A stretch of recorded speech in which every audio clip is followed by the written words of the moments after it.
এই বৃষ্টি হলে আমাদের ১০ নং গারুলিয়া ইউনিয়ন সহ আমাদের আরও যে ৪-৫টা ইউনিয়নের লোক, আমরা যারা বরিশালে লেখাপড়া করি, ভার্সিটি সহ এবং বরিশালের বিভিন্ন কলেজে, আমরা সকালবেলা আসতে দেখা যায় এখানে ৭টার আগে ট্রলার পাওয়া যায় না। ঠিক আছে? আমরা যেতে দুর্ভোগ। খুব সকালবেলা উঠে আমাদের এই জায়গায় আসতে হয়।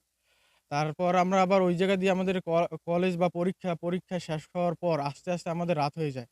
নানা ধরনের ভোগান্তি রাস্তাঘাটে, তারপরে এই খাওয়ার জন্য বসে থাকা। তাই আমাদের এই কাটাখালী সেতুটার খুবই গুরুত্বপূর্ণ এবং আমাদের যাতায়াতে খুব সুবিধা হতো। এই ৫ তারিখের পরে এর আগে তো আমরা তেমন একটা খোঁজখবর নিতে পারিনি। ৫ তারিখের পরে আমরা যখন খোঁজখবর নিলাম যে উপজেলা পরিষদে গিয়ে যে এরকম একটি ৳১২৩ কোটি একটি ব্রিজ আমাদের এলজিইডি বাস্তবায়ন করতেছে নলছিটি। মানে এটা আমাদের জন্য কতটা গুরুত্বপূর্ণ কি? তা গিয়ে আমরা গেলাম ওখানে সরেজমিনে গিয়ে দেখলাম যে আ মানে এটা নলছিটির জন্য আদৌ কি উপকার আনবে আমি জানি না। আ কিন্তু এরকম ৳১২৩ কোটি দিয়ে তো আরো কত অবকাঠামো করা যেত। আমাদের এখানে তো আসলে আ আপনি যদি একটু ঘুরে দেখেন যে এখানে তো অবস্থা খুবই খারাপ। আমাদের সার্বিক যে অবকাঠামো রাস্তাঘাট, ব্রিজ কালভার্ট অবস্থা খুবই খারাপ। তারপর যদি জনগুরুত্বপূর্ণ কিছু হতো, ২ টি ইউনিয়নকে আমাদের উপর থেকে নিয়ে বাকেরগঞ্জের সাথে যোগাযোগ করাবে। মাত্র ২ টি ইউনিয়নকে।